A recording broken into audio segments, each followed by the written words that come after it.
مشاهدينا السلام عليكم ومرحبا بكم معايا. الفكره ديالنا ديال اليوم غادي نشوفوا مع بعضياتنا سلطه غنيه جدا، سلطه الكينوا. تفضلوا معايا نشوفوا الطريقه ديال اليوم، ربما تنال الاستحسان ديالكم وتجربوها. اول عمليه نقوم بها غادي ناخذ واحد الطنجره ديال الضغط وغادي نوضعها فوق النار، غادي نوضع فيها قليل من اللوبيا. انا هنا خديت اللوبيا الحمراء، هي اللي تخيلت اليوم انني نوضع نصاوب بها السلطه ديالي.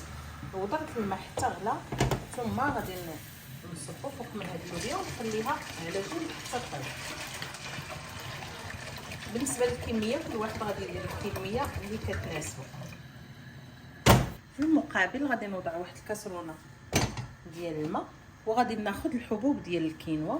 بالنسبه للكميه كل واحد غادي ياخذ الكميه اللي كتناسبو. انا تقريبا هنا غادي ناخذ واحد الكاس ديال الكينوا، عندي هنايا كاس غير مملوء من حبوب الكينوا. بالنسبه للحبوب ديال الكينوا هي هذه غنيه بالبروتينات، مفيده جدا.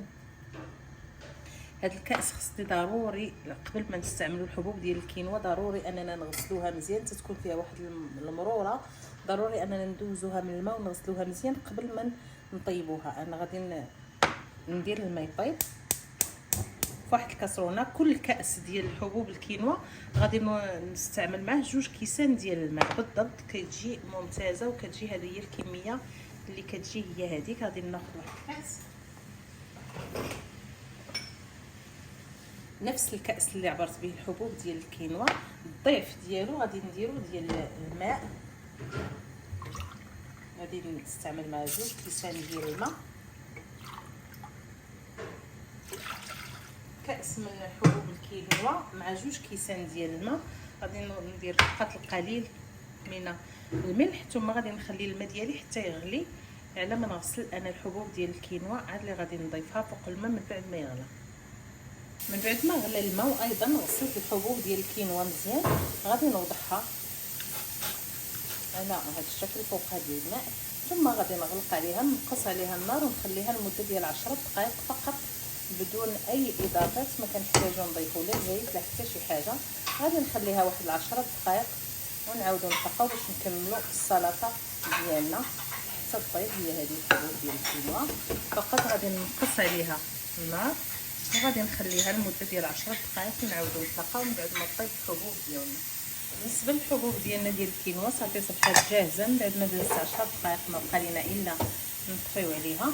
هي هذه الحبوب ديالنا ديال الكينوا، طفيت عليها ما بقى ليا الا نوضعها في الثلاجه حتى تبرد، عاد غادي نكمل السلطه ديالي. في المقابل غادي نقطع الفلفله والمسائل اللي غادي نرافق بها السلطه ديال الكينوا ونعاودو نطلقها من بعد ما تبرد الحبوب ديال الكينوا ديالنا.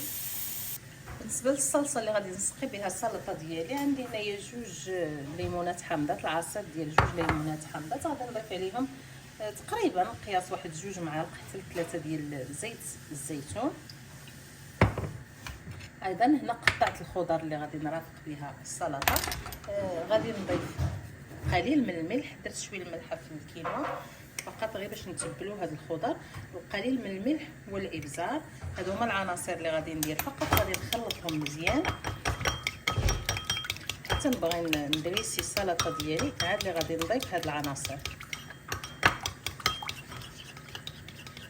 ما قمت بجميع التحضيرات غادي ناخذ هاد الحبوب ديال الكينوا ديالي من بعد ما وضعتها في الثلاجه وبردات. كيف ما كتشاهدوا معايا ما كتحتاج لها حتى شي حاجه الا الماء والملح في السليق، ما كتعجن ما حتى شي حاجه. 10 دقائق ديال الطياب تتكون جاهزه للاستهلاك.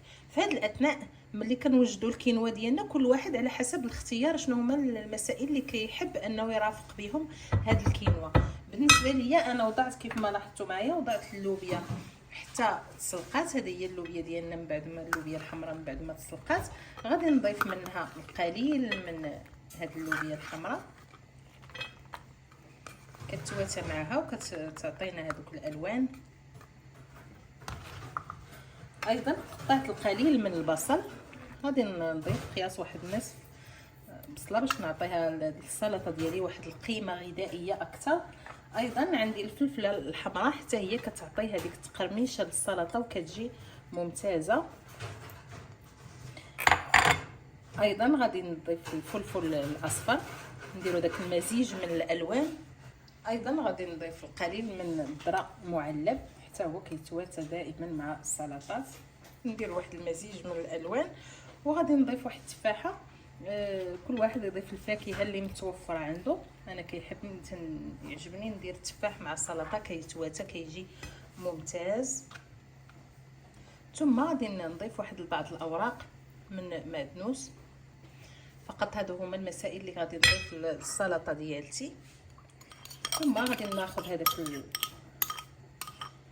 الخليط اللي درنا ديال الزيت النباتيه مع الحامض والملح والابزار، وغادي نضيفو فوق من السلطه ونخلطها مزيان.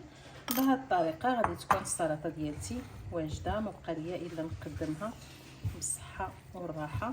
غادي نخلط جموع هاد المسائل مزيان بهذا الشكل. كاخر مرحله قطعت القليل من لافوكا، لانه لقيت هاد لافوكا عندي طايبه مزيان، فانا غادي نضيفها من الجوانب على هذا الشكل قبل ما نقدم.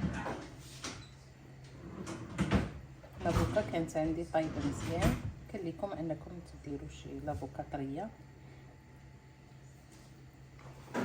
وايضا غادي نزيد بالقليل من الفرامبواز. هادو غير كاضافات اللي بغى يستغنى عليهم. يمكن له يكتفي فقط غير بالفاكهه اللي وضعنا ديال التفاح. كانت هذه هي الاقتراح ديالي ديال سلطه الكينوا الغنيه بالبروتينات. كنتمنى ان تنال الاستحسان ديالكم وتجربوها. شكرا على حسن المشاهده، ونتلاقاو في وصفه اخرى ان شاء الله. بقى لي هنا واحد شويه ديال لافوكا غادي نضيفو في الوسط. انا لافوكا اللي فتحتها كنلقاها طايبه بزاف. نضيف هاد الطريفات ديال لافوكا، وايضا بعض الاوراق من معدنوس. شكرا على حسن المشاهده، ونتلاقاو في وصفه اخرى ان شاء الله. شكرا.